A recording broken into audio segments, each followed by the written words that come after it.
we're going to start Flatrock Poetry Open Mic now. We're in session. So do we have any other poets who would like to sign up? Or I thought just at the end we can talk about maybe coming up and reading something. Okay, so first off we have Breton Phillips. Breton. I don't know if you heard me. I heard you. Okay. I'll just finish my phone. Oh, cool.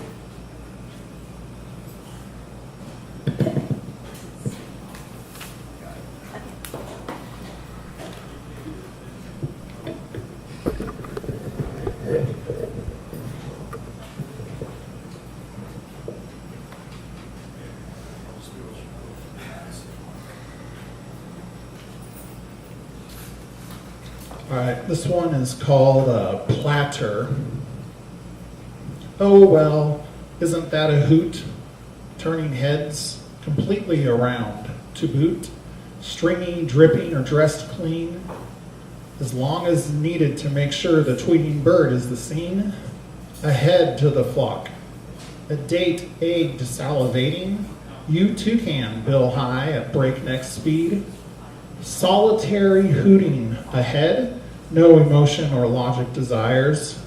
See, goalless from Constitution, laws plattered up.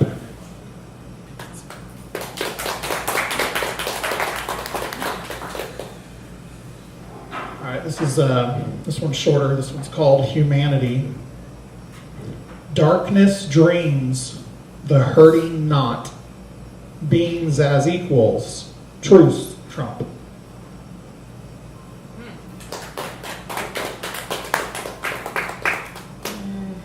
These all may have a theme, but slightly intentional.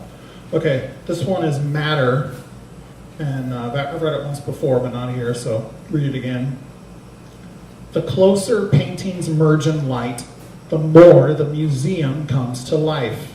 Nearing post history again, 'tis but modern day. See, it's sweet, shearing and shrieking, long live today. Covering truth by yelling, no part of it. When things are confounding and the dismayed are distraught, losing Disney, you two thought. Hibernation again too heated. These thoughts, for the one who speaks between quoted phrase, is folly.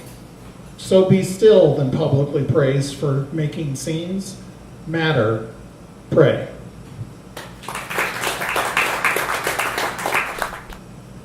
I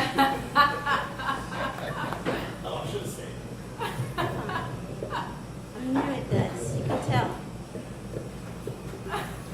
Okay, next we have Robert Stone.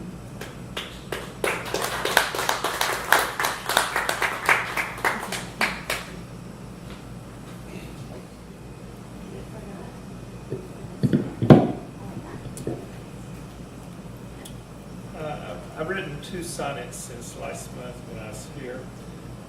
You may know over at Poetry in the Borough, they do the wordless poems. Well, last month they decided to use proper names, real people and literary characters, and I didn't know a bunch of them, so I just picked out one name and wrote a poem just based on that one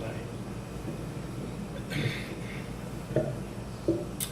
Creators, creatures seem embedded fast within the elements from which they grew. So they must wonder if their lives will last beyond the ignorance they have come through. Impressions place us where we would not be, too high, too low, too ugly, just too much. So do our noses hide sweet freedom's key, revealing faults and failures and more such? Do others see our nose now long with lies, or is that something we imagine well? Because we see how often we, unwise, have chosen what had not the sweeter smell. Pinocchio was fashioned with desire to come alive, though that meant facing fire.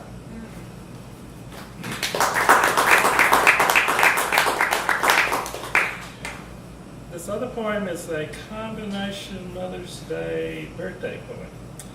That is, I wrote it on the birthday of the oldest child of the mother. So it's sort of a birthday poem for the child and a Mother's Day poem for the mother. And her name is embedded in the letters in the lines. Much effort have I spent in finding ways, attempting annual remembrances, refined by hope with proper words of praise, yourself to honor in resemblances.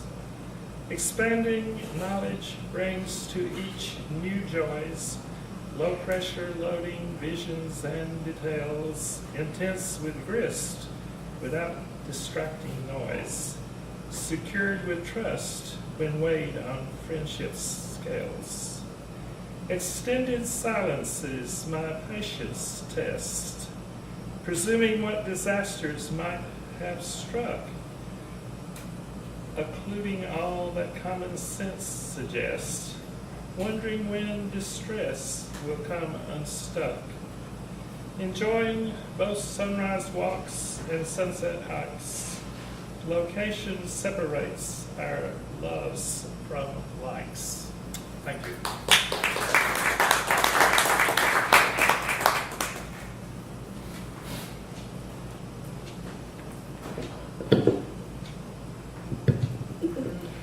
Next, we have James Collins.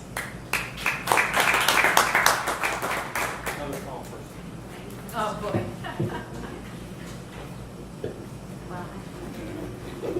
Sound man, where's the sound man? Oh, there he is.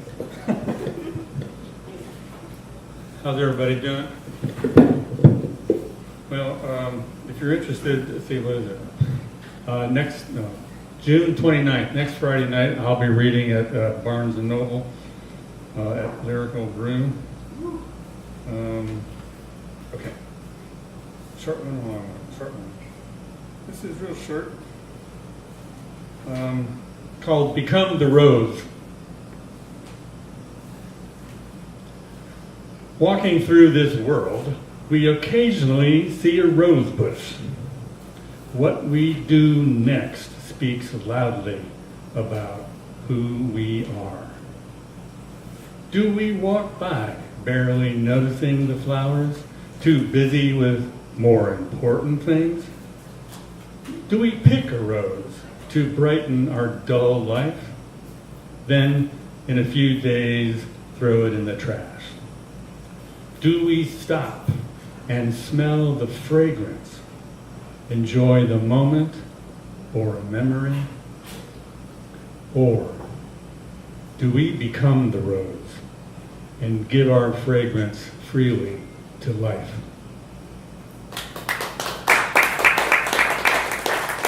Thank you. Here comes the long one.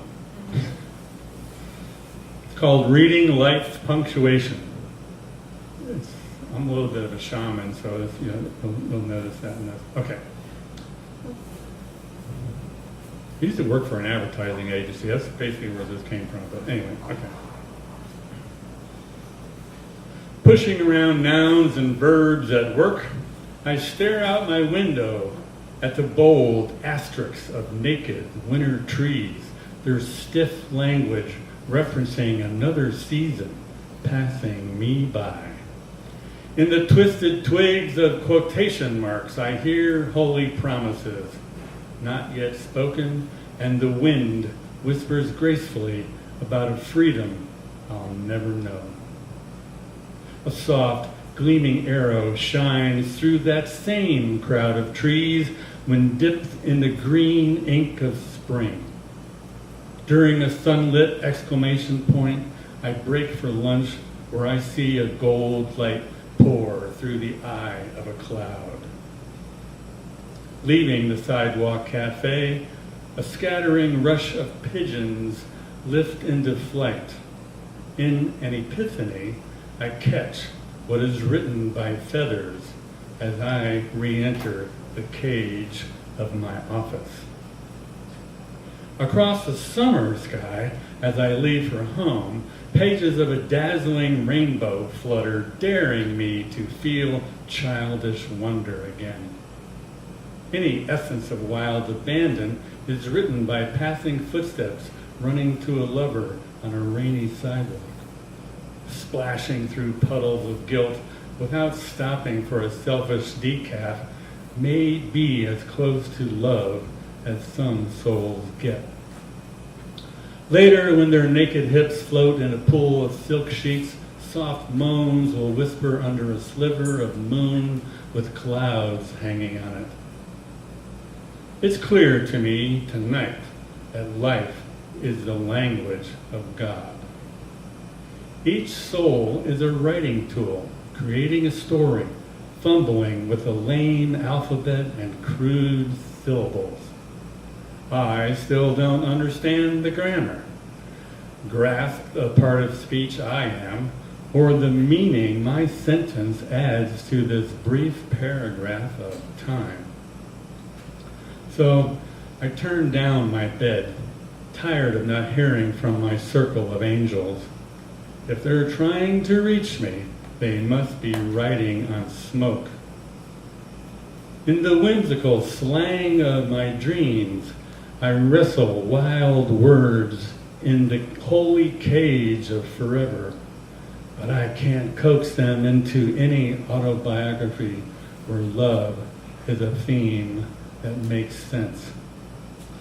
So I sit in my dream and break pencils in frustration because when awake, life writes so easily about love with the simple wings of a butterfly.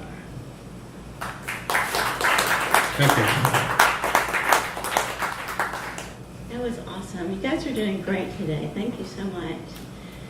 Now, J.W. Haycock, is that correct? Sure. Is that right, John Winston? Yes. Okay. Trying to be finger and figure.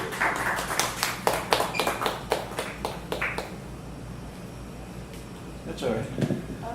It all moves, right? How's that? A little too much. I usually hate it when somebody says that they just wrote a poem because to me it seems like they're trying to get points. But I just wrote this poem. I think it's pretty good. So feel free. And also, if you don't like it, I'm okay with hissing. What was that? 5 points. All right. Yeah, feel free to hiss, thumbs down, all that. I'm fine with that. It's the only way you grow. All right, this is called Star Signs. I tried to write it from the perspective of a woman. So you can take that as you like. Star Signs. It's been 7 months and 15 days. I still read your horoscope each morning, between coffee and bites on a scone. Gemini, barely, your birth falling on the longest day in June. It advised, be open to a vast array of endless possibilities, but you've always done that. Split personality, you split town. A Gemini through and through. But you're a cusp, the 20th, leaning on Cancer like a crutch, which is what you called me. Why? Because I cared too much? Is it wrong to care more about you than even myself? My friends say I'm drawn to bad boys and lost dogs, hoping that unconditional love will keep them home. But bad boys tend to do bad things, and stray dogs are going to roam. I lift my mug off the now damp paper and trace the ring that curves from Gemini to Taurus to Aries, all the way up to the Wanads.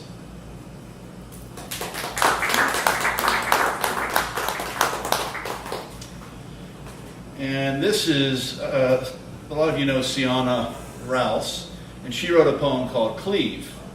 So I thought I'd try the same thing. Cleave. What does it mean to cleave? Old Noah Webster isn't much help. First, it means to divide. 1, to divide by or as if by a cutting blow. Split, sever. The blow cleave the victim's skull. 2, to separate into distinct parts, especially into groups having divergent views. The political party was cleaved by internal bickering. 3, to split, especially along the grain. The axe easily cleave through the log. And 4, to penetrate or pass through something as if or by cutting. The ship's bow cleave through the water. However, the second meaning is the opposite, and is to unify. 1, to adhere firmly and closely or loyally and unwaveringly, usually followed by 2, children cleaving to their families. Or 2, to remain faithful, usually followed by 2, to cleave to one's principles in spite of persecution. Cleave is the aloha of verbs.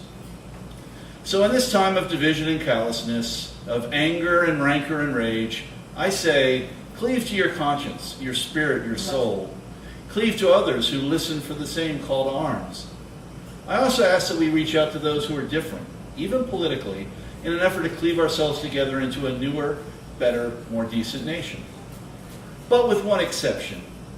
To those proponents of division, the original heritage of hate, the Ku Klux Klan, and all your Claverns and Kleagles and Klansmen and Klanswomen, and I suppose Klans babies too, I simply say, cleave.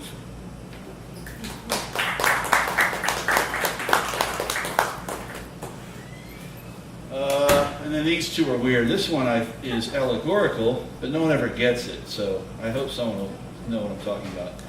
Hint, this is not really about ranch dressing, but it's about ranch dressing.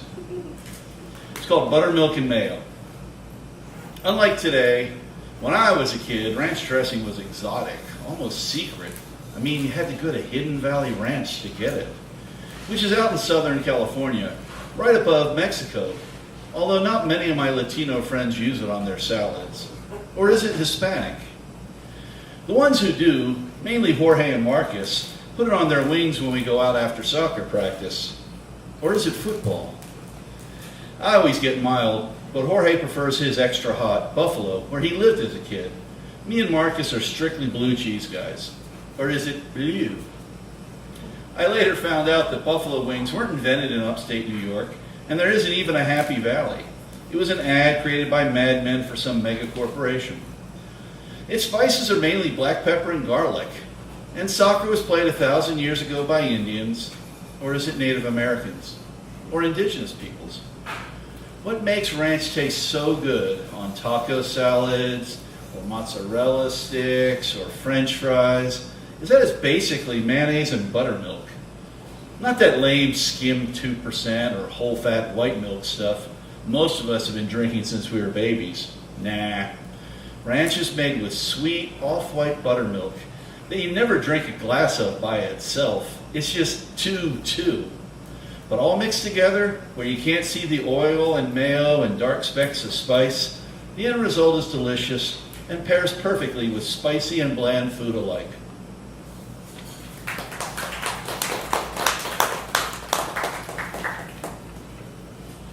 And then this is weird. So, this is called The Benefits of Higher Education, or Ooga Booga. There was this joke I remember from when I was a kid. Forgive me if it's a little racist. 3 explorers are lost in an African jungle and get captured by a tribe of vicious wild cannibals. When each of the men, and yes, it's always men, are brought to the chief, he makes them an offer, as occurs in such jokes. Death or Ooga Booga. The first man, afraid of what death means to savages, opts for Ooga Booga. He's immediately seized, legs pried far apart, and every warrior in the tribe sodomizes him viciously until bloodied he dies. The second man, also terrified of these dark monsters, and promptly is raped, he too a red corpse. The third man is wiser from the mistakes of his kinsmen. He won't make the same error, so he sagely screams, "Death!" The chieftain smiles slyly, for he knows a dark secret. There's power in admitting when you've met your defeat. Triumphantly, the chief announces, "Death by Ooga Booga." The tide is now turned. Poetic justice serves sweet. A college instructor last told this unusual story as an example of racist colonial privilege. But he never mentioned that using rape and sodomy as mere plot devices may be sexist, even when offered as comedy. I said not a word to confront my professor, for I've learned in my lessons ivory towers aren't built on candor. And to distinguish mere blasphemy from scholarly atrocities, it matters much more whose ox is being gored. So in analyzing humor with a good scholar's eye, discerning cultural calamities, literary ultimate deterrence, like cultural comparisons, all death tolls are relative. Ooga booga, indeed.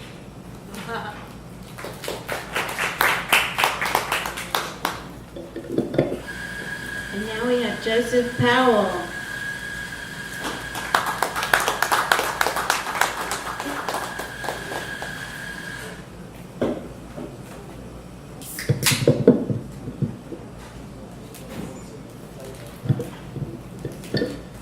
Thank you. How's everybody doing? All right. It's a nice afternoon to be out for some poetry. Thank you, Amy, for doing this. I'm going to do a couple pieces. This first one is a relatively new piece. I wrote it last month as a tribute to the young man who was the hero at the Waffle House shooting in Antioch about a month or so back. And this is simply called Hero for James Shaw Jr. The face of an American hero is human, young, male, black. The grace of an American hero is also human. In thinking of oneself, he is able to save many lives, not too unlike Jesus, crying out for being forsaken, which was another kind of grace. The space of an American hero is intimate, private, personal, not subject to outside attention or praise. It's the only way to survive being an American hero.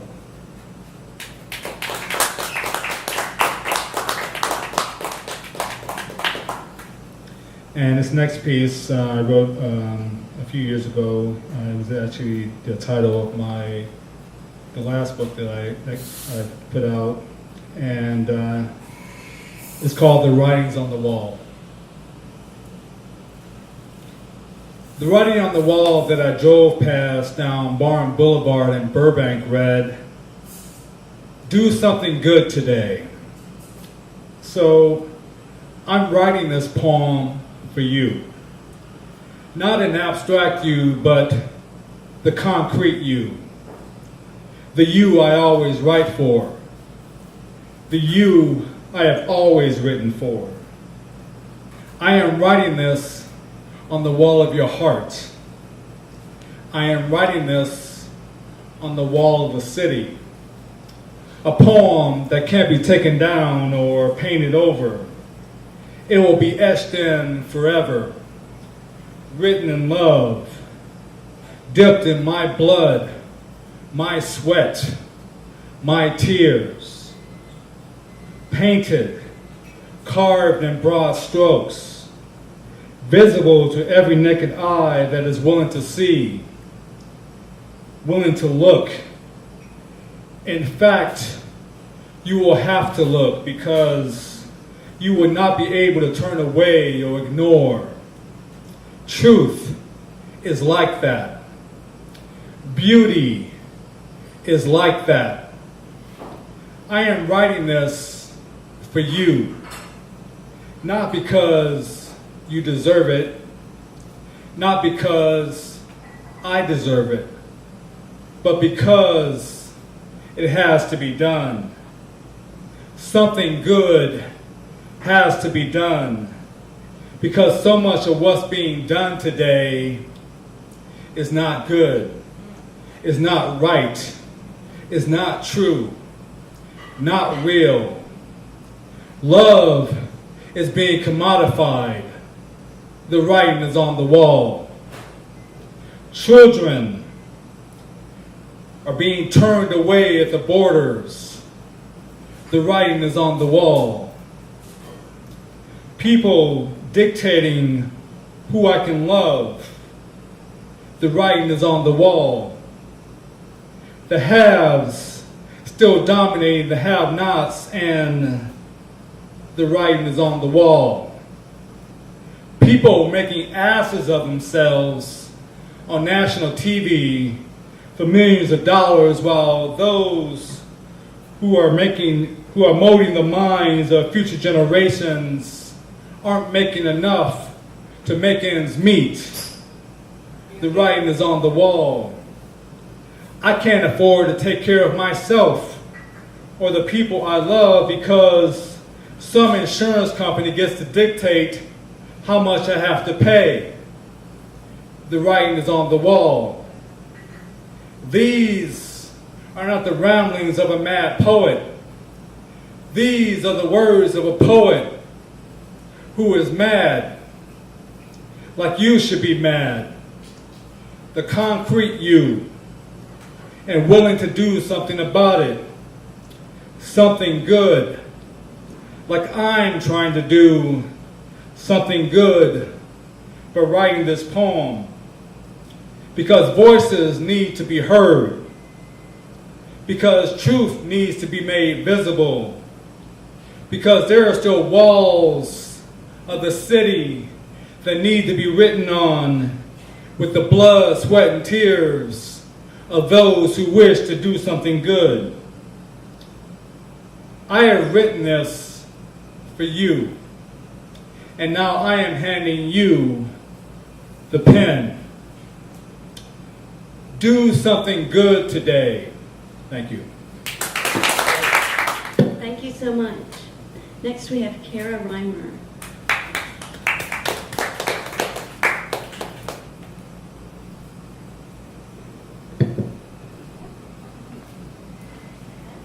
Yes, we do. Okay, thank you. First off, I just want to apologize because I'm not that great at writing happy poems. So, and I use poetry kind of to like solve problems of mine. So, this one's called Dirty Car. My car is so freaking messy. Why, you may ask? How would I know? It sets a place for a tennis shoe of every kind, an unneeded sweater, and a pillow I will never use. The big bad wolf blew all my irresponsibility onto the floor of my car. I suck at being an adult. No exaggeration at all. Just take the stuff out, Kara. It won't be hard. Why do you hold on to all the trash that brings you down? Carrying it with you just reminds you of the hurtful past of potholes your father left on the road you travel often. For once, find a trash can, dispose of it all, and lead yourself down a new road. Maybe being a little girl that relives the past might rewrite history. Maybe hold on to the trash might make it treasure, that he might turn around one day and repave the roads he left me abandoned on. All hopeful and optimistic thinking that at some point I'm gonna have to turn off your highway and begin cruising down my own path with a fresh, clean start. As of now, let's do the first step and clean my car. Okay,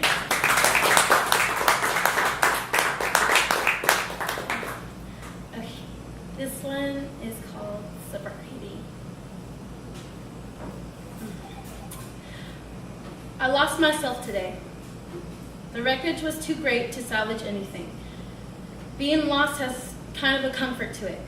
My dad stuck to his day-to-day life and hated has scared the commitment away from me. I failed again today. The bottle made its home on my lips.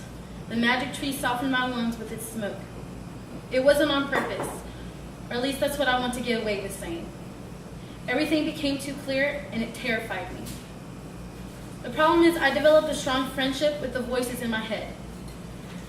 When I feel them drift from me, it is just me, alone, again. Kind of weird to say, but happiness triggers me to drink. Urges me to grasp my drug of choice. To put it simple, I am an addict. The self-hatred latched its claws to my thought, created scars that remind me every day what a self-loathing individual I deserve to be. My dark wonderland is too beautiful to leave. The red painted roses became black. How can you truly escape yourself wishing to be anything? Crying yourself to sleep, throat closing up, hands clammy with the truth. Maybe it's when I became an emotional, physical punching bag everyone gets their turn with. The rumbling train of voices echoed the hallway, blaming each other, hatred seeping from the eyes whenever I'm in the room. I've never grown because I've only had myself, and she doesn't even like me. Mommy, I'm sorry. Daddy, can you forgive me? This young soul didn't mean to halt your horse carriage ride through happiness. Mommy, why? Daddy, it was an accident. I didn't mean to be born. Maybe I hoped enough pills or tabs and many alternate realities would help me complete the act I've been too coward to push all the way. The last attempt left my stomach full of each pill and canyons on my skin. I didn't want to be saved. Do I still want to? Can I? I push everyone away. This colorful tornado will just create destruction in everyone's life. It's not just a joke or all talk. Living long is not a plan. Why should it be when this venture has people hurting and abandoning me? The relapse occurred because of a replay. But here I go again. Let's make it another 30 days. Thank you so much, Kara. Keep writing for sure. The dark is okay. Just tiptoe in there. Okay, in a moment we're going to have Jennifer Sarcosta, but now I'm going to read a poem of mine. And I had a couple years where I didn't write, and then I had an explosion of putting notepads everywhere in my car, in my purse, by the bed, everything. And I traveled around the state for my job for 3 years around Tennessee. And I collected words, street names, and all kinds of stuff. And then lines came out as well as I was writing those other things. So this is called Road Song. For anybody who's ever had a road trip. We all have had a road trip. Okay. Watch out, baby, here I come. This little bit's gonna sing you some. I can't do much, but I sure have fun.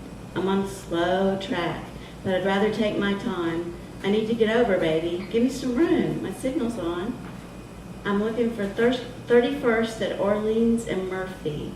Oklahoma. This is really hard to do, by the way. It has so many things in it. Okay. Oklahoma, Florida. Tishomingo. Sweet Lips, 32 miles. Cuba, 1,378 miles. Saltillo. Speeding past Shiloh. Lemonade for the Lord. Dainty Flower. The blind man promises ice cream, mixing up the stars in a crucible. Crushing the stars in a crucible, the helium man crushing them up, the good humor man, 31 flavors, he said, 31 sounds. Sheriff Westphalia, the sucking rush. What you looking at, Bobo? Sweet cakes, you see my surface, that's all. Lock screen extrusions. Brother Pig Meat Company, that pig's in a tuxedo. Luther Kimbrough, Georgia Goes Adobe, Adobe Lillian. Diamond, Goshen, Ground Chuck, Miracle Whip, Phelps, Gale. You got a smile on your face this morning. She sure does. Made my day, feeling those hot buffet pans. I put a smile on his face. Moonwinks, Three-Step, George Stevens, Tiger Rose, Asiat, Diola. From the engine's moans, the man at the throttle was Casey Jones, Adventure Golf. Smokehouse Laughter, Roll, Roll, New Ulsu. Screeching past the cat said, Moderoker. El Paso, Parasol, Line of Sight, Elf 939. This could be St. Louis, could be Kentucky, Missouri, South Carolina, could be France, rolling the same latitudes. Could be the same green fields curving, Devon fields curved green. Volatile Astronaut. Zora Terra Haute, 5,877. Tismet, Trism, Houseboat, Passing Shadows. Mercy Plains, Dolmas, an RV named Integrity. Soul Oblique, Oublié. We're digging the V6, Memphis twice in a week. She used to make road trips from Georgia on Tuesdays. She needed that fix of blues so bad, sleeping in a Chevy by the side of some road, sleeping it off. She's gone now. Ditto. Sleepy streets of Memphis, they're walking smooth and slow. Got us a smoothie, walking it slow. That's Mary J on the radio, Art Blakey on the wall, Stevie Ray and Albert King on the stereo. That Memphis blue light just got him another. Another black man's day just got worse. The birth of the blues is every day, some kind of soul libation. I found my sun, I'm blazing out. Now it's time to rest. I'm trying to breathe it down. Put the car in the shed for now. Let the engine cool.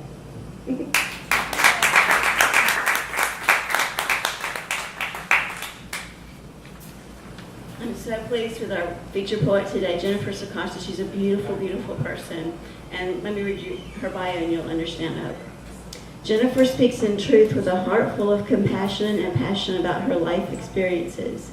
She says, writing is the vehicle of deep emotional expression in which the healer becomes healed.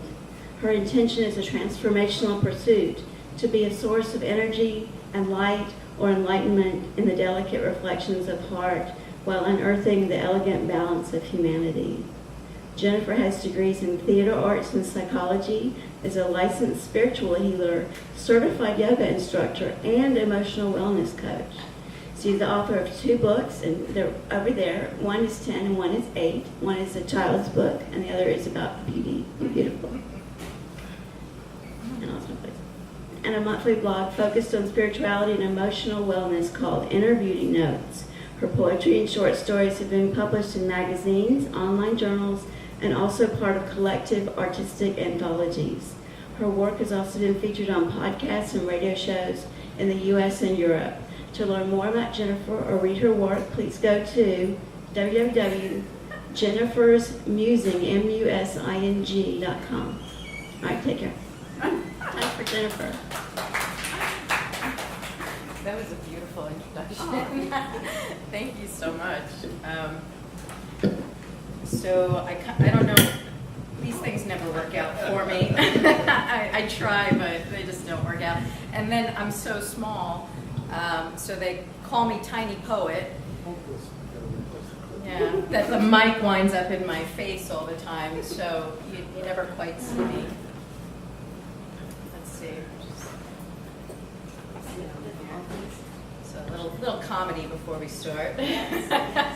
But that was a beautiful introduction. Thank you so much, Amy. I'm so happy to be here. I'm really honored. This is actually my first featured reading here in Tennessee.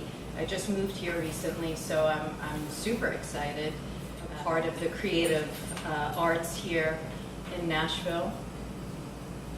And I'm also really thrilled to hear all the amazing pieces that were here just today. I mean, it's incredible how people really share not only their experience but their heart, and that's kind of what I hope to do today once we get rolling.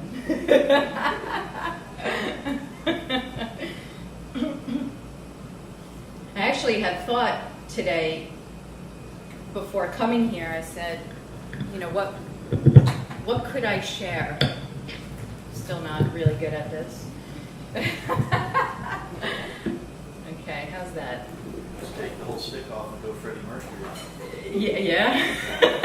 I'm too small for that, I think, but it's probably a good idea. Can you guys hear me? Does that sound like good? Yeah, but see, then it goes kind of in my face, so I'm gonna kind of come down like this. Is that all right?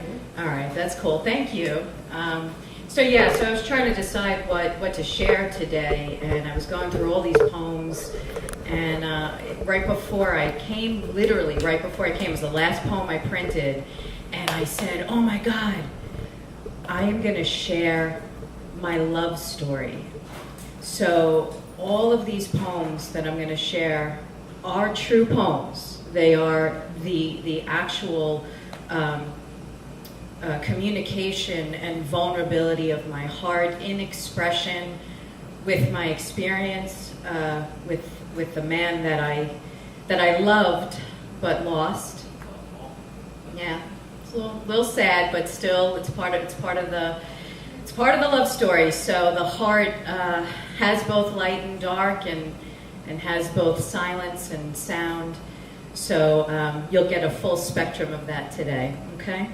So these poems are part of my next book that I'm creating right now, called Poems from Passion, and this is the later part of my journey where I in fact met that true love. The first part is a lot of the disappointment, frustration, and hope. So we're going to start in the second half. Okay, so the first one's called Daring Hearts. Tell me, how did your heart become so daring, so bold? How do you spin such ripened fruit on tongue, threading hope into wounded and broken hearts just the way you do? Your voice isn't soft. It doesn't bleed on or crack. It's deep in timber and rich, yet ever still. Your lips stay soft and steady. Tell me, how do you do it? How does a man speak as deep in kindness as he feels? It's a bit of a conundrum, really, a riddle, perhaps, a witty little puzzle to unravel some staggering surprise that later stabs you in the back. Maybe not. I'll tell you, though, it was the first time I wasn't scared. I just sat, quiet, still, wide-eyed and exposed below cherrywood beams, safely soothed under an open canopy that was yours and that also seemed to be mine. We shared the honey fair like they were passing clouds, each one having its own unique shape and design, until we both looked up and saw our own thoughts floating by, deep in the sky. I asked you to speak your poem to me in the way you truly feel it, because when you hand me your heart, I want to keep it even closer to mine.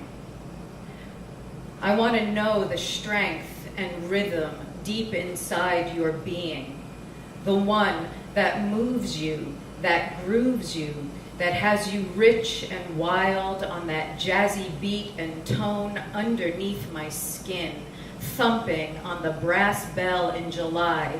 We mix and mingle, a beguiling combination, steady and strong, light and breezy, untamed, unashamed. Come, stroll with me in the park. Let's pause between the beats to help us better hear the heart. One step at a time, we carved strawberry-striped paths, spinning against time to find the right direction toward a watered-down world. Can you feel it moving up, you said? Well, was it the world that just lifted, or was it your soul that seemed to grow just a little bit higher in nature? Broken paths find their way straight among tiny purple maple trees and wild grasses screaming yellow. It's days like this when peace hangs in air like soft clouds cling to sky. It's palpable, the silence. It's only heard through the felt sense, and if you're lucky, maybe your eyes will catch a glimpse of it when you think to look. Peace is ever present. It hangs from summer leaves like dewdrops at dawn, hold steady just a little longer before they sail toward earth. It rises in weed and pasture, fills desires in dandelions, flutters by on striped tails, kicking up loose dirt, sliding safe into auburn bushes. Peace is sweet. She dangles from legs, swinging feet above cracked stone with no fear of being swallowed. Her child inside, surprised when they found her name in the chuckle patch, and you, were fascinated to watch water drizzle down rocks, going nowhere, but staying ever present. Soon, my head laid comfort on your shoulder. We watched the weeping willows whisper the bird song skyward, and peace came upon us. Placed our hands together beneath twined grapevines and swirling affection through bloomed fingertips. Where do we explore next? I said. Let's go find some chubby green frogs sitting on rocks in the stream. Blow 1,000 white wishes across the fields. Watch groundhogs dive under abandoned barns, then cross brooks over rocks to dance and twirl by street lamps in the parking lot. We chased the dream all the way until light fell in our eyes. Lying still, under sparklers ablaze, never felt so calm. How did such a star-spangled night find us? How did you call upon the moonlight, draped over face and oval eyes? How did time move breath, breathing into bellies, holding on to the other's content ever so gently? It's okay. Place your lips, place your soft kisses on my lips, and stay there for a little while, even a little while longer, because the moments before are so fleeting. Night draws black curtains just before the plunge into darkness, and darkness moves on without us until there's no more. But I'm still here, and you're there. Then I thought, when did my heart become so daring, so bold?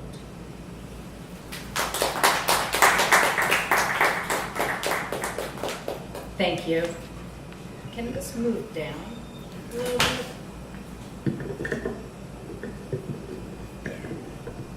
That's a little bit more helpful. There you go. This way I didn't get the duck neck. Okay, this next one's called The Tides. I collapsed in your arms that night. We planted our kisses in snow. It was a sweet-scented, naked night. Our breath heated, eclipsed of light. We were two soulful skies, making new moons in lovers' eyes. Venus, Jupiter, Neptune, and Mars, moving in sync with presence and raw cause. Magnetic affection, fortune, and desire. Not one could predict the fate of such love, yet it lingered quite thick in the minds of two doves. We nestled so sweetly in our pocket of hearts. It was a testament of love's great and magnificent art. My moon fell so softly, blanketing the earth. It was a stunning moment, a miraculous rebirth. A rhythm of chance, your love neatly stitched. It was the tides inside when I felt the shift.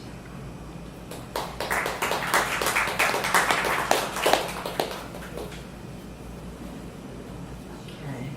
This one's called She Fell. She fell wild on the wind of his breath. His words swept, landing in places inside her that once had fallen to sleep. He was her tornado, his westward winds whirling, waking, breaking, and shaking the interior that she loved so much. She never knew such hungry rapture could heal her aching heart.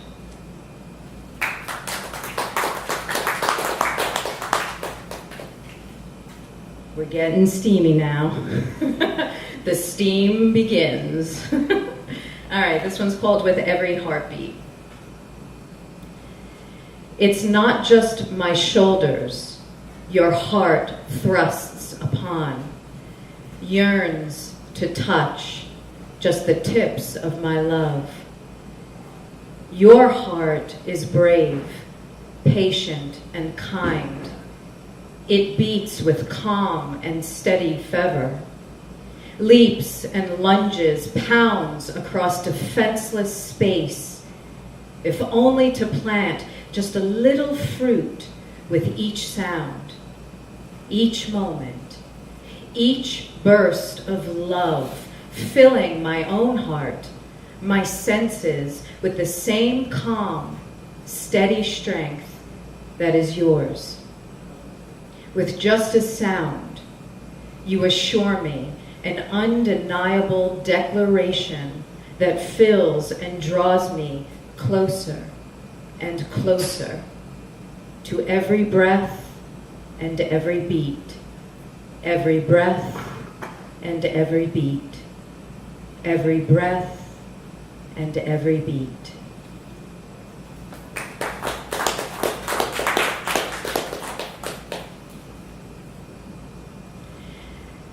Tell me, whisper it down my neck on soft tongue.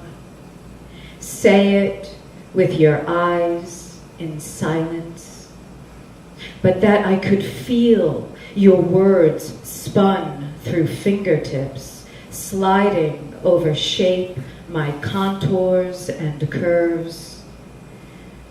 Tell me, perhaps with words or a soliloquy, a soft-spoken sonnet or verse broken in beats, meters of 5 and 7.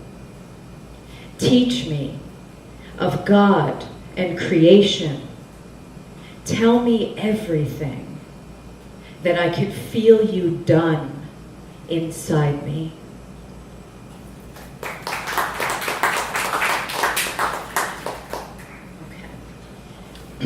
So this one's called Inside Each Other's Kiss. Listen for that life netted in your mouth, my love. It's like how blue-eyed butterflies kiss the tips of orange-lipped buttercups, she said. Her voice, sweet sounds of satin, winged swallows, singing secrets and praises, outstretched, spread just beyond his reach. She whirs and whistles, liquid notes, a soft-spoken tune. Her pretty mouth persuades such pleasing lips to part. Silver light rejoiced that space defined behind universal eyes. Silent tongues understand what is understood. It was her longing that filled the neutral glaze of his soul. He etched creation into the colors of her breath. She carved her spirit into his bones. He marked her frame with trails of gemstones, pink opal, open-mouthed, diffracted light, orange, blue-green, magenta, stolen glances, bright. Steeping, steaming, sapphire skin, they held each other close with longing, desire's grin. Blue moonstone, Chandra night, he charged all 10 horses white. She laid open, ready, wide, under moonstone clusters, countryside. Little whispers of his loving whimpers, uttered sweet lavender jade. His fragrance growing wild inside her, red garnet garden. Blue lace, honey-dipped thighs, bare ocean jasper blush, her scarlet-soaked fingertips, sculpting, painting, pulsing, scented blood. Her sweet and salty stain swept underneath his clothes. She unbuttons the underbelly of his love. His touch took hold of her face, dripping, awe-stricken wonder. Her eyes, real eyes, realize the meaning of his gaze. Sip slowly, he said. Be deliberate. Coat your throat velvet, purple plum pleasures, slip and scream, emerald green adventurine. Our heat embedded in the longest overture. Our song suave and staccato in the wind. Long, deep breaths, breathing, heaving chests. Rest, rest. Inside a red sea, joined collectively, inside each other's kiss.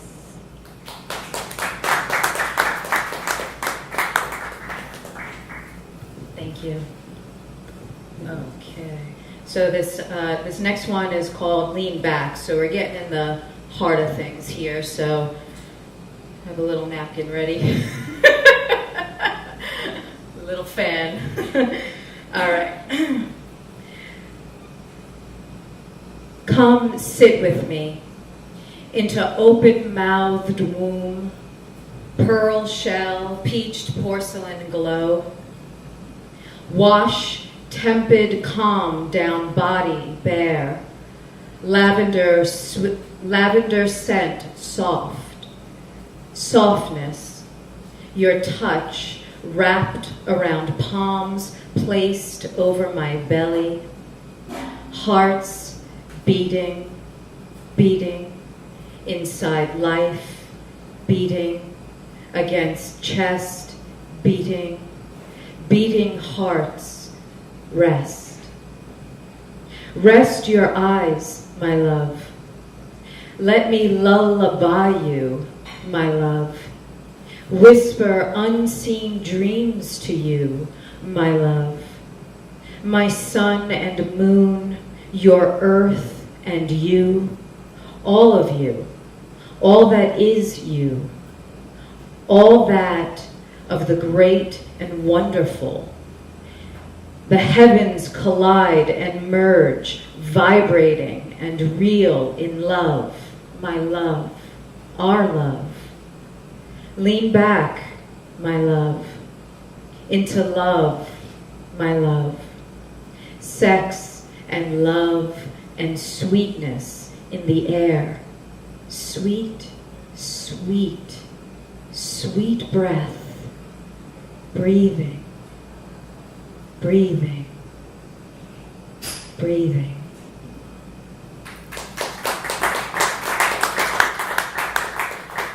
Thank you. Okay, this one's called All Through the Day. All through the day, my thoughts are of you. Little moments fill empty spaces. I smile and laugh, let memories crash into me, flood to feel full of life. Every night, before I sleep, I dream of you. My mouth sighs, my body longs, every cell stretches, reaches across time just to find you. And all I can do is wrap myself up in the you that's always there with me. The you that makes my heart flutter, my mouth utter, little moans and loving groans, calling out for you. Then in the morning when I wake, you're next to me, sleeping, breathing, calm and still, and you find me. I feel your hand on my heart, resting on my chest, and I just miss you. So much.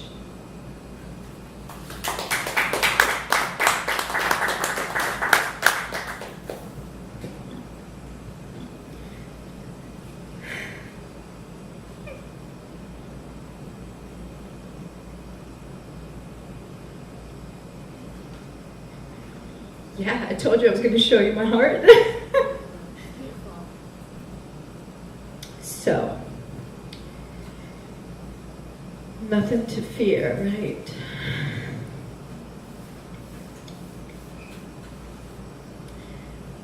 Okay. So I appreciate everybody that's here today.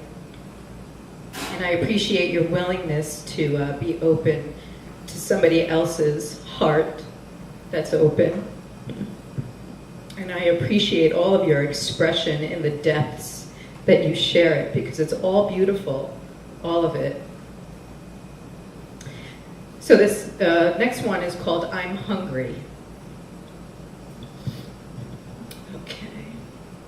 I woke up moaning through my thoughts of you, tracing night under blankets and clouds, reaching for your hand to touch, to hold, to simply rest in dark night and slip away, away into deep sleep rich.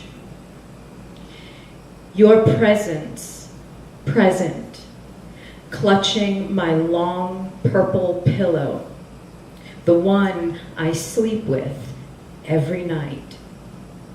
Every night I think of you. I search for you. In the night, my mind can't silence.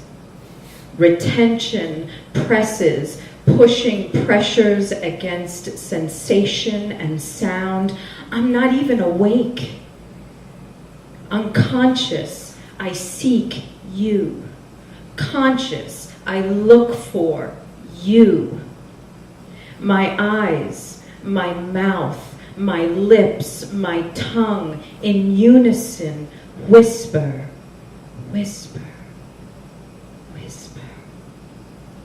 I miss him.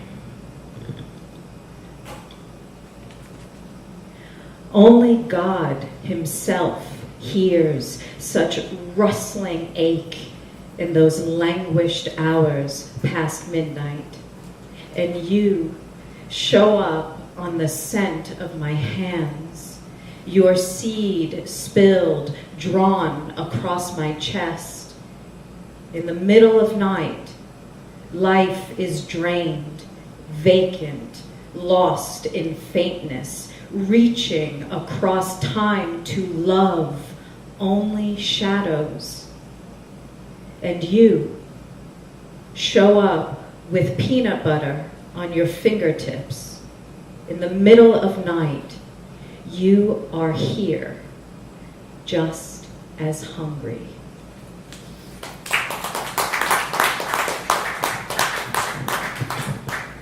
Thank you. Okay, this one's called Good Morning, My Love. Good morning, my love. I woke up from my sleep with you in my hands again, on my breath, And in my mind, I really need to see you soon, be next to you, kiss you, hold you. I miss our makeout sessions. I want to feel you on my body, hear you whisper, I want to touch you. Feel your hands, your lips, feel you. I want to lay next to you, close and even closer. Watch you sleep until you say, good morning, baby. I want to feel your breath and take it in so I can carry your essence with mine forever. I miss you. I think of you. I love you. I need you. I wait for you my whole life. I ached for my love. I searched for him. I knew him, but not of him. I dreamt about him, but I never saw his face. I felt him in my bones, and I knew I would know him when he saw me, or when I saw him. I knew he'd be extraordinary, kind, gentle, sensitive, strong, calm, and he knew with every fiber of his being I was his. My whole being, my body ached and pained and yearned, even cried for him for many, many years. Then I found you, and we shared beautiful time together. I felt at ease. The ache was gone. The pain was calm, and the yearn was satisfied. Now we're apart, and the yearning and the ache are back. It's you. You're the one who fills the ache. You're the one who heals the pain, and you, my love, satisfy my love. It's you. It's been you for lifetimes, forever and now. Because I can feel your heart beating as clearly as I can feel my own. And I know that separation is just an illusion.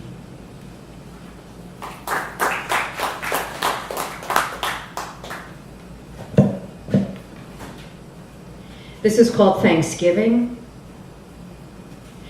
Time walked over yellow-green leaves, snap and crunch graveled paths, watching the sky fall into dreams yet unknown, but somehow made together. And out across the land, by pink, red hues and lily-white clouds, we spoke of faith in our pockets, in our hands, in those soft moments becoming. Stitching tattered seams now woven in tune as one. Memories running through pumpkin patches, playing games, tossing bets and favors, dancing green October day dressed in hula hoops and sunshine.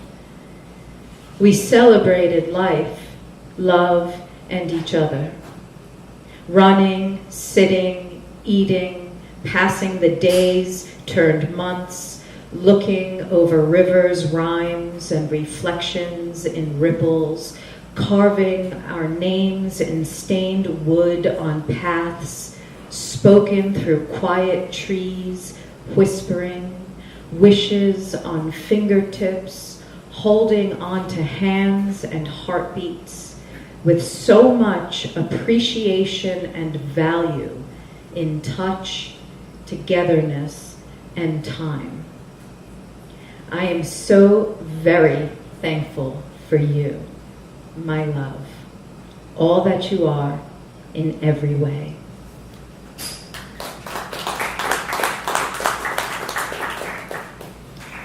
Okay, and this is called Your Eyes.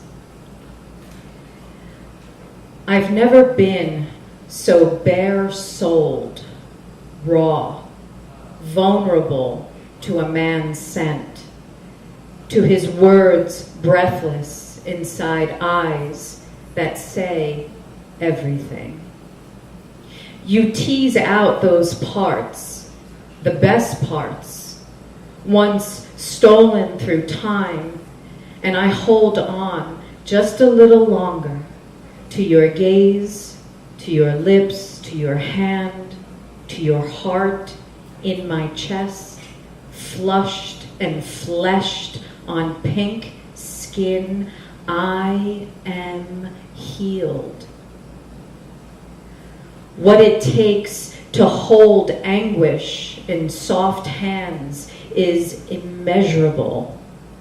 That push to preserve is like prayers made manifest. The exhale seeps into starless violet skies, blank yet filled. I just can't explain it. I'm in love with you. I see your eyes, even when they're closed, and they are beautiful.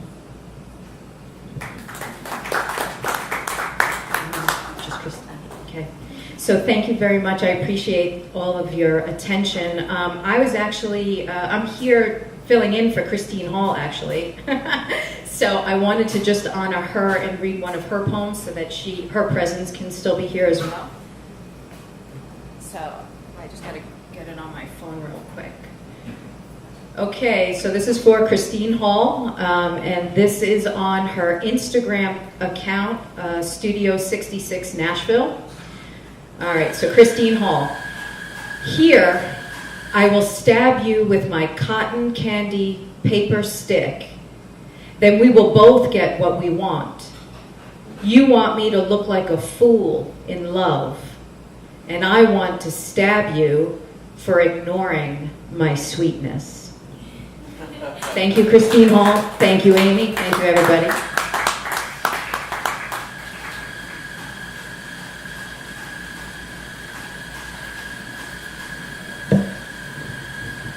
Thank you so much. That is so powerful and passionate and steamy, like you said. That's awesome. Thank you. Does anybody else want to read? Does anybody else want to read? No? No? Possibly? Yes? Mm-hmm. Mm-hmm. Okay. Do it. Another time? Now? Okay. I'm going to read one while you're thinking about it. This one's called 90 Seconds. Hold the pressure point for 90 seconds. The muscle spasms will in time relax. Not counting my silent screaming for the duration, but it worked, even with this small panic attack. 90 seconds seems so slow. Restorative seems like forever. Now I'm holding stretch poses for as long as that. Seems like forever now. 90 seconds of my life in pieces. Your life, any life. She painted an eye with stars in it. He gazed at the garden in a brown study and it restored him. 90 seconds from the past in 2-second increments. Blow my mind with your designs. Your torture. Blow my mind with how sick you all are. But in my time, I return to loving states. Pieces of me in 90 seconds, learning again how to breathe. To dance, a dancer who does not dance, but dreams in movement, choreography. I live to move to any music, a dance of sorts, but more in gestures and gait than steps mapped out in moves. It's a response to life, to make life as beautiful as it can be, bittersweet, going forward. Times like these, we live and die in 90 seconds. Our mortality is always on the line now as we navigate these fragile yet powerful waters. Anything can happen in just 90 seconds. An object set into motion. What will it be? What will your intention be? Children are born thinking there somehow won't be pain. There ideally should be no pain, but we know better, having lived. Not to act in anger but out of compassion takes practice, forming the seconds of your lives, of other lives. 90 seconds seems like forever, but it's precious waters or opportunities, one at a time.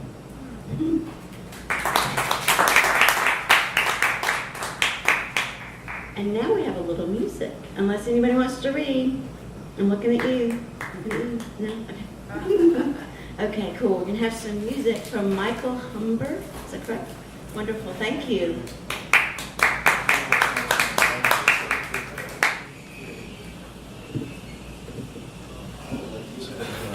Exactly. That's all right. Just leave it right there. That'd be fair.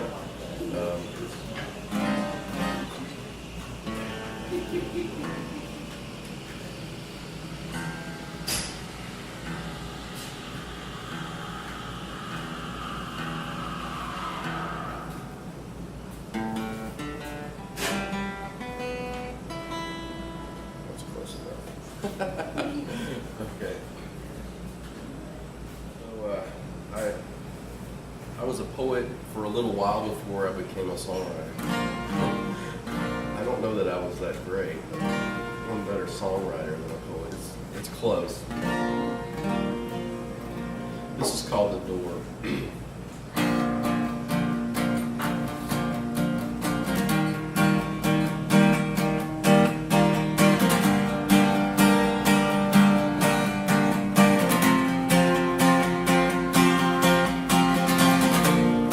You are the door I want to see. Open into the Father's heart. You are the answer that we need. From the corruption that keeps us apart. That we have once that will be the rain. Captivation's taking place, but there's some hearts who want to sing. It is your joy that we need to enter back in. In your arms we will find peace again.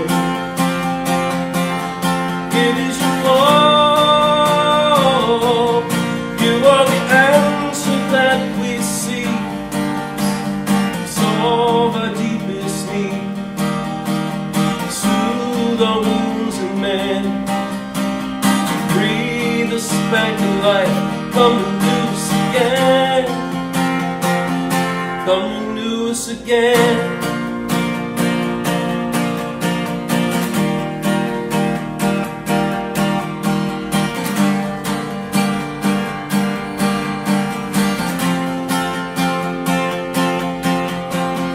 We have left you, we've forgotten you. Come and pick us up, or we will lie here. We've left you, we've forgotten you. Come and lift us up, or we will lie here. It is your joy that we need to enter back in.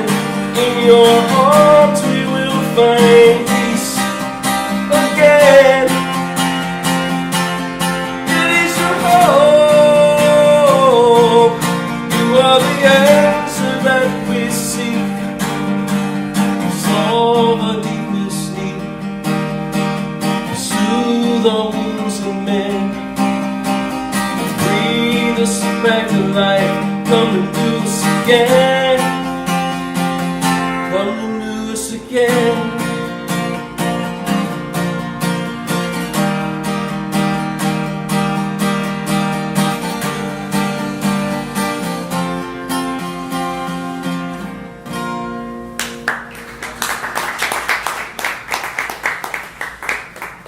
You guys want to hear one more? All right, let's try.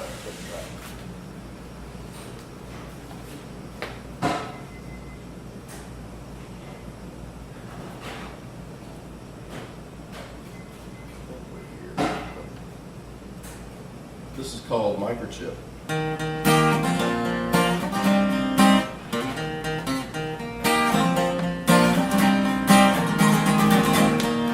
lot going on with corporate today. Make a lot more, that's what they play.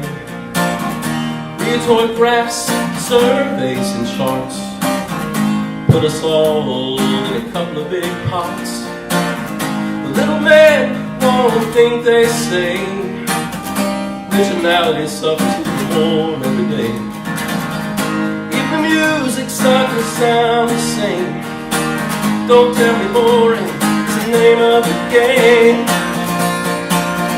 It don't matter if you think you're hip. You know, we're not one big microchip.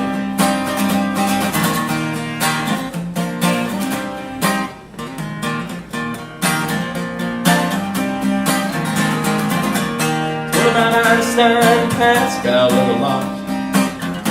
Innovators are colored outside the lines, interested in a little more truth every day.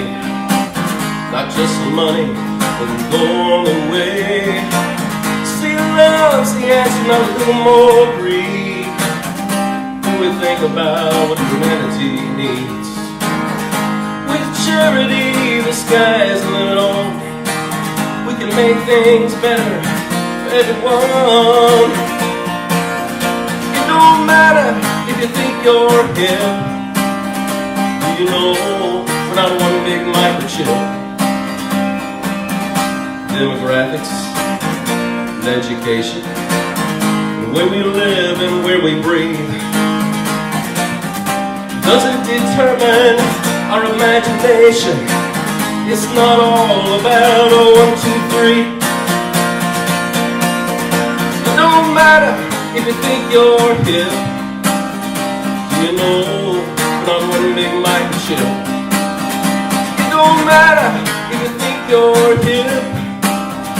You know, we're not one big microchip. What's a microchip? To the human heart, to the human heart, what's a microchip? What's a microchip? To the human heart, to the human heart, what's a microchip? What's a microchip? What's a microchip?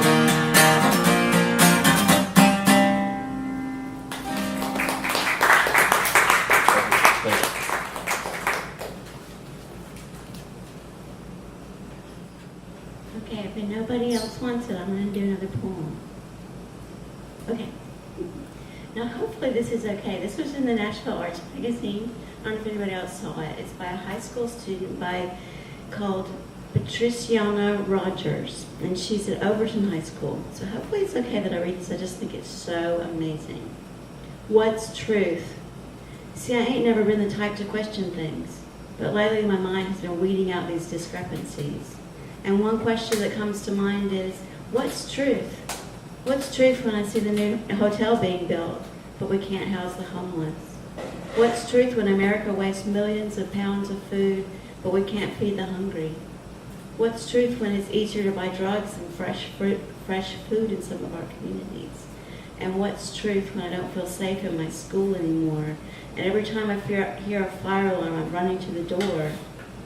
What's truth when James Baldwin's still speaking relatable, and I don't have long hair and a flat tummy or white skin?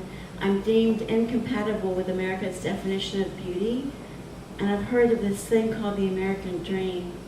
But the American dream doesn't seem too pristine, because every time I turn, I see someone in poverty. And I know how change takes time, but change, come on, because we've been waiting a while. So I'm left wondering, what's the truth, America? Because my people are getting killed by the police, and my president trying to tell me my Hispanic friends to leave. So from my viewpoint, truth don't look so cute. And America, I'm not trying to rain on your parade, but if we're really home of the free, land of the brave, then we have a long way to go to walk that truth. So hopefully that's okay for me to read that. Okay, so that's all we've got today, unless you want me to read something else. I can gladly read something else. Okay, cool. Okay, I'll just read this and then we'll end. Okay, y'all know Iron and Wine, the band? Iron and Wine? Yeah, okay. This one's called Lover's Revolution. I came to you and you to me, and we were tapping on the window at the children when the piggy bank broke, pitching quite a fit. about how the makers of the medicine will always say you look sick. I came to you and you to me, and we would whimper to the women washing milk off their formal white clothes. But the funny thing was how when God was in his people, we were dreaming about who else to be. And all the fingers that we damaged when all we wanted was a diamond ring. I came to you and you to me, and we were barking at the drug dogs, blood dried black on their hands, and never realized you never tussle with a giant till you can hit him right between the eyes. And that no matter how we chewed it, we'd be choking on a compromise, because all the jaws, all the claws lay restless by the riverside. And it wasn't muscle in the shadow that was shoving us into the light. I came to you and you to me, and we were snatching at a war baby's bottle just to trade it for change. But now it's come to pass that every eye beneath the mountain saw the smoke, but no one heard the blast. That no one knew the arm was broken, although everyone signed the cast. And until the government was good, she said, "Man, I thought you'd never ask." And when love wore out her welcome, they just booked her for a bag of grass. That when she cried on the cross, we were sucking on the laughing gas. And when the head had left the body, not a flag was hanging half-mast. I came to you and you to me, and then we lost our own lover's revolution, but it started again, and now we're one. One of the parade wake widows walking home into the setting sun. One of the soldiers lost in the dreams that never lose the gun. One of the wise men wandering the podium without a tongue. One of the trophies tarnished by the mess we made of being young. One of the prayers, one of the promises swallowed with our chewing gum. One of the deaf ears, dumber all the time for all the years of drums. One of the wide-eyed soapboxes buried under Washington. One of the beat cops combing every sidewalk cracked for love. One of the crowded stars uncounted when the map was done. One of the withered in the garden left to wonder when the rain will come. I love that. Thank you so much. Give it up again for Jennifer Shacosta. Thank you so much. Oh, let's have a group picture of all the poets, eh? Cool. Okay. And the next one will be with Benjamin Reese, and it's July 28th to be here again. So, thank you so much. Group picture.